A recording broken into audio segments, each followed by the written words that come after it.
안녕하세요. 성상개미TV입니다. 자, 2월 16일 시장 이렇게 마감되었습니다. 저도 말고 들도 말고 딱 오늘 것만 같으면 좋겠죠. 근데 사실 오늘의 반등이 그동안 하락한 폭에 비해서는 물론 좀 제법 반등이 줬다 하더라도 결국은 아마 개인분들 계좌는 여전히 마이너스가 되지 않았나 싶어요. 왜냐하면 오늘 뭐 크게 올라간 종목들은 올라갔지만 그동안 아마 이 바닥에서도 낮은 가격에서도 10에서 15% 이상 거의 개별 종목들도 많이 떨어졌기 때문에 오늘 평균적으로 4, 5% 올라갔다 하더라도 결국은 아마 아직도 손실권에 있는 종목들이 많을 것 같습니다. 그만큼 이 종목들이 많이 떨어졌다는 얘기죠. 그동안 엄청나게 떨어졌기 때문에 사실 굉장히 위험성이 있는 이런 시장 속에 있어요. 아직도 러시아 우크라이나발 악재가 완벽하게 해소된 게 아니죠. 자, 코스피 시장에서는 역시나 외국인의 매도세가 있었습니다. 역시 개인들도 오늘 주식 올라가서 매도를 했고, 기관이 전체적으로 방어를 해주면서 1.99% 이상 올랐고, 코스닥이 4% 이상 올라가는 건 진짜 오랜만에 봤는데, 자, 굉장히 잘 올라가줬습니다. 외국인이 좀 들어온 분위기고, 그다음 기관도 들어왔고, 개인이 홀로 이렇게 매도를 했죠. 자, 그러면서 이제 강하게 시장이 올라갔는데, 어쨌거나 진짜 이런 식으로다가 매일 올라가줬으면 좋겠지만 이렇게 되지만은 않겠죠. 또 올라가다가 하루 쉴 수도 있고 또 그렇게 여러 가지 좀 변수가 존재합니다. 매일 살펴보는 HLB 그룹들도 오늘 8%, 7%씩 오늘 굉장히 강하게 올라가줬는데 아무리 강하게 올라가줬다 하더라도 역시나 예전에 올라간 폭에 비하면 사실 더 올라가야 되죠. 내일 이틀 연속 좀 올라가줬으면 좋겠는데 실질적으로 러시아 우크라이나 이슈가 아직은 조금 발목을 붙잡고 있습니다. 자, 나노젠에 대한 얘기가 있어서 살펴봅니다. 얼마 전 영상에서도 알려드렸듯이 나노코비 플러스라는 있던 그 비강 스프레이 이 솔루션에 대한 얘기를 제가 해드린 적이 있어요. 이 호흡기 질환도 좀 예방하고 스프레이 방식이죠. 이 비강주에 뿌리면 코로나 바이러스가 호흡기 점막 세포로 들어가는 것을 방지한다고 이렇게 얘기를 하고 있습니다. 이 나노코박스가 만약에 승인이 나면 이 나노코비 플러스 같이 하기 때문에 같이 생산하기 때문에 이 나노코박스가 승인받을 경우 코로나 백신과 예방제 라인업 두 가지를 모두 갖추게 되는 자 이런 상황이 되죠. 베트남에서는 어쨌거나 나노젠이 코로나 관련해서 제일 빠르고 그런 업체로 보여집니다. 자, 그럼에도 불구하고 그동안 이 넥스 사이언스가 현대 주주인데 많이 밀렸죠. 절대 기술적인 부분을 또 무시할 수는 없어요. 특히 HLB 먼저 살펴보면 오늘 공매도를 좀 보겠습니다. 매일매일 이제 공매도가 꾸준히 많이 나오고 있는데, 그래도 두 자릿수 거의 뭐 20%, 11% 나오던 거에서 이렇게 보면 8%대로 줄긴 했는데, 그래도 역시 제약바이오주에 집중된 공매도가 사라지진 않고 있습니다. 좀 리스크가 되죠, 공매도가.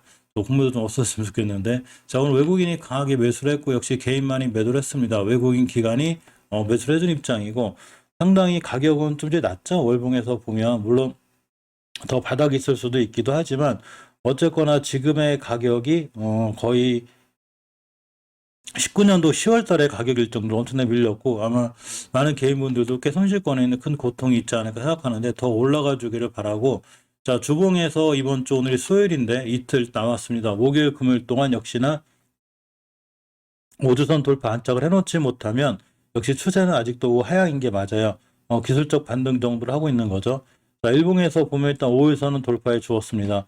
자, 중요하게 봐야 되는 건 항상 단기 단타 스윙을 하시는 분들은 뭐 어제 같은 경우 이제 미국 지수 선물에 힘입어서 오늘 시초가 매수해서 이제 뭐 바로 짧게 5, 6% 수익으로 나올 수 있지만 장기로 가져가는 종목들은 섣불리 들어가지 말고 이번 주에 매수했으면 뭐 다음 주에 조금 아니면 다음 달에 매수 이런 식으로 분할 매수로 이제 장기적인 항목을 갖고 매수하는 게 좋고 단기 단타는 칼 같은 손절 그러고 어떤 어제같이 시장 상황이 이제 안 좋다가 시간 외에 좋을 때 오늘 같은 날 뭐 시초가 매수 이런 방법이 좋습니다. 시초가 매수했다 하더라도 우리가 생각한 대로 흐르지 않으면 바로 손절 이렇게 대응하는 주식은 대응의 영역이죠. 어쨌거나 일봉에서 5일선까지 돌려줬기 때문에 이제 꽤 밀려 있어요. 241선 밑에서도 저 아래에 있고 월봉에서도 굉장히 아래에 있기 때문에 웬만큼 대바닥을 찍지 않았나 이런 생각을 나름 조심스럽게 해봅니다. 자, HLB 생명과학도 월봉에서 20개선을 깬 이후에 아직도 밑에 있죠. 이제 월봉 대바닥권이고 지금의 가격이 거의 뭐 작년 6, 7월 때쯤에 가격만큼 밀려 있고 주봉에서도 추세가 2차 하락권이기 때문에 아직은 상승하려면 시간이 더 걸려 보이고 일단 다행인 거는 아침에 말씀드린 대로 7월 달에 형성된 중요하게 지켜줘야 될 변곡점 가격을 딱 찍고 돌아 나간 게 깨지 않을 자리 않겠다는 얘기죠. 이게 좀 다행이고 자 일봉에서는 5일선 회복해 주었습니다. 좀 아쉬운 거는 HLB나 HLB 생명과학이나 반등해 줄 때 거래량이 반드시 이 앞에 있는 거 정도는 싹 잡아먹는 대량 거래가 툭툭 들어와야 기초적으로 이제 지금부터 반등이 시작되는구나 예상할 수 있는데 아직 그런 거래량의 변화가 보이지 않기 때문에 단순히 그냥 기술적 반응 정도, 반등 정도 이렇게 보는 게 맞고 매매 동향을 보면 역시 오늘 외국인이 HL생명과학 같은 사거래일지 모으고 있죠. 주식이 막 밑에 있으면서 외국인들만 홀로 매수하는 입장이고 개인들이 거의 다 홀로 물량을 뺏깁니다. 사실 많이 겁도 나죠. 그렇지만 아까 말씀드린 대로 중장기적으로 긴 호흡을 갖고 바닥에서 차근차근 모아가시는 분들이라면 시장 리스크가 있기 때문에 한 번에 몰빵하기보다는 아까 말씀드린 대로 조금씩 분할로 모아가는 이런 전략도 좋아 보입니다. 나노젠 3대 주주인 넥스사이언스의 주가가 20개월 선을 지켜줬습니다. 오전에도 말씀드렸죠. 오늘 이거 깨지 않을까 걱정도 많이 했지만 재정학적 리스크가 어느 정도 약간 완화가 되면서 자 이렇게 지켜줬죠. 20개월 선 굉장히 중요해요. 깨게 되면 크게 무너지고 자 주봉에서는 이제 추세 턴이 될 수 있는 십자 도지가 생겼는데 이번 주 이틀 안에 좀 5선 돌파 안착해주면 추세 턴이 예상이 되고 일단 최저점이 13,900원은 지켜주었습니다. 투자자매의 동향을 잠깐 살펴보면 20개월 선 근처에서 외국인들 매수가 들어왔는데 사실 뭐 이동평균선에 꼭 주식의 추세나 이런 하락을 보장해 주진 않아요. 그렇지만 넥스사이언스 같은 경우 예전에 벌써 이렇게 10배 이상 올라왔기 때문에 조정받을 때 이러한 20개월 선 자리를 깨지 않아야 누군가가 방어를 해주는 거죠. 이 자리를 깨게 되면 방어가 없는 거고 밑으로 쭉 밀립니다. 그러면 그 예전의 주가까지 밀리기 때문에 조심스럽게 봐야 되는 게 맞기 때문에 그에 맞는 어떤 전략이 필요해 보이고 장기 투자도 물론 넥스사에서 이런 자리 장기 투자하기보다는 HLB나 H생명과학이 오히려 장기 투자하기엔 좀 더 낫지 않나 싶습니다. HLB 제약의 투자자의 동향을 잠깐 보면 역시나 외국인들이 밑에서 좀 사모으고 있죠. 개인들만 이제 고점에 있는 분위기인데 사실 월봉에서 이렇게 저점 분위기는 있긴 있어요. 전월의 저점을 이탈하지 않는 게 중요하고 주봉에서는 엄연히 추세가 또 하향이죠. 자, 우선 돌파 안착 깔끔하게 돌아 나갈 때까지 그렇게 되기 위해선 거래량의 변화가 필요한데 HLB 제약 역시 큰 거래량의 변화가 없습니다.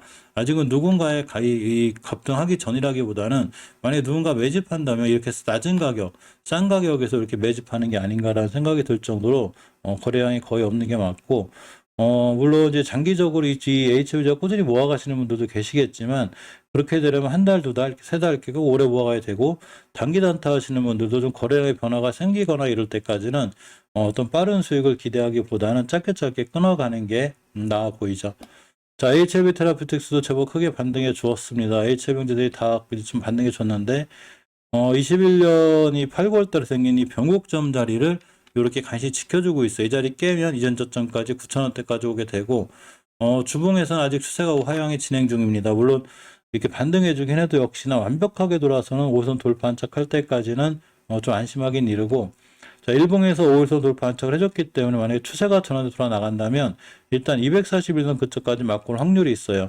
HLB나 생명과학처럼 이 주식도 역시 크게 급등하거나 올라가기 위해선 밑에서 어떤 대량 거래라든가 거래량이 필요한데 아직은 없죠. 그러니까 단순히 기술적인 반등이고 외국인의 이 매도세가 없어야 되는 지정학적 리스크가 사라질 동안 어쨌거나 조금은 조심스럽게 대응하는 게 맞습니다. 지금은 살아는 판을 걷듯이 좀 신중하게 대하는 게 맞아요. 자, 월봉에서 노터스를 보면 새롭게 이제 HLB 가족이 됐죠. 자, 20개월 선 위에 있습니다. 주봉에서는 아직 20선 밑에 있는데 내일 모레 깨놓으면 밑으로 쭉 밀리니까 상당히 좀 조심스럽게 아슬한 분위기에 있고 자, 일봉에서도 240선 밑에 있기 때문에 지금은 왔다 갔다 더 돌아 나갈 확률이 있어요. 물론 예전에 앞에 이제 대량 거래가 터져 있긴 하지만 22,000원 하던 게 순간 고점이 41,000원대 그러니까 여기서까지 100% 올라간 거죠. 그러니까 순간에 조정이 들어왔는데 조정이 들어올 때 월봉에서 깨지 않아야 돼요. 20개월 선을 이번 달 종가상 반드시 지켜줘야 돼요. 요거 못 지켜주게 되면 장기적인 태도 크로스가 생기게 됩니다. 굉장히 위험해지죠. 그에 맞는 대응이 좀 필요하고 자, HLB 파워를 보면 역시나 월봉에서 중요하게 지켜줘야 될 20개월 선 근처에서 끝났습니다. 이 친구의 저점은 1480원에서 1500원대가 되기 때문에 이 근처에서 진행하는 게 좋고 자, 주봉에서는 이 다중바닥을 아직은 지켜주고 있죠. 이전 저점 이탈하지 않고 있습니다. 자, 일봉에서 보면 241선 밑에서 이 뭐 엄청난 거래량은 아니지만 사실 HLB나 HLB 생명과학도 이렇게 돼야 돼요. 거래량이 없다 하더라도 순간 대량 거래가 빵 들어와야 되고 눌림목 줬을 때 매수해 놓으면 이 대량 거래가 누군가 매집한다는 흔적이 되기 때문에 여기서 다시 올라갈 수 있는 확률이 있어요. 물론 시간은 어느 정도 걸리겠지만 그렇게 되는 과정들이 필요한데 월봉에서 바닥권이라는 얘기죠. 뭐 높은 데 들어오는 게 아니기 때문에 이럴 때일수록 있던 대량 거래에 대한 세력들의 어떤 관여가 필요한데 아직은 어느 정도 큰 폭으로 올라갔다 하더라도 결국은 이 HLB나 H생명과학 같은 경우에 개인들만이 매도하고 그 물량을 누군가가 받음으로써 올라간 거지 아직은 큰 거래량의 변화가 보이지 않기 때문에 본격적인 상승이라기보다는 누군가 조용히 매집하는 이런 분위기가 보이는 게 맞습니다. 이 소련 푸틴 대통령 생각하기가 참 힘들죠. 어쨌거나 이제 운명이나 16일인데 약간 살짝 물러섰죠. 이제 일부러 철수했다고 하는데 미국의 긴장감은 그렇지 않습니다. 아직은 철군에 대한 검증을 못하고 있기 때문에 이런 어떤 리스크가 계속 존재하고 있어요. 그러니까 조금 조심스럽게 시장을 대응해야 되고 많이 떨어졌네. 다 몰빵할까? 이렇게 안 하는 게 좋습니다. 러시아가 옛날에도 이제 보면 이제 1만 명 정도를 군대를 뺐다가 뒤에 더 많이 보내는 이런 방법을 썼기 때문에 아직도 15만 정도가 이렇게 우크라이나를 삥 둘러싸고 있죠. 그러니까 이 부분은 굉장히 조심스럽게 시장에서 리스크가 됩니다. 따라서 지금은 어쨌거나 그렇다고 이제 오늘 만약에 시초에 매수해서 뭐 5, 6% 이제 먹으신 분들도 계시겠지만 중장기로 들어 계신 분들도 항상 시장의 리스크가 존재한다는 걸 좀 마음속에 가다듬고 이렇게 대응하는 게 좋습니다.